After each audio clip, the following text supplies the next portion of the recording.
আগ্রহে কখন আমাদের সরকার বিদায় নেবে, এটার জবাব আপনাদের হাতে। কখন আপনারা আমাদেরকে বিদায় দেবেন? আমরা কেউ দেশ শাসনের মানুষ নই। আমাদের নিজ নিজ পেশায় আমরা আনন্দ পাই। দেশের সংকটকালে ছাত্রদের আহ্বানে আমরা এই দায়িত্ব গ্রহণ করেছি। আমরা সমস্ত শক্তি দিয়ে দায়িত্ব পালন করব। আমাদের উপদেষ্টা মণ্ডলীও এই লক্ষ্যে উদ্বুদ্ধ হয়ে সবাই মিলে একটা টিম হিসেবে কাজ করে যাচ্ছি। কখন নির্বাচন হবে সেটা সম্পূর্ণ রাজনৈতিক সিদ্ধান্ত, আমাদের সিদ্ধান্ত নয়।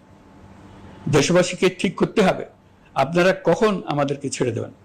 আমরা ছাত্রদের আহ্বানে এসেছি, তারা আমাদের প্রাথমিক নিয়োগকর্তা। দেশের আপামর জনসাধারণ আমাদের নিয়োগ সমর্থন করেছে। আমরা ক্রমাগতভাবে সবাইকে বিষয়টি স্মরণ করিয়ে যাব, যাতে হঠাৎ করে এই প্রশ্ন উত্থাপিত না হয় আমরা কখন যাব।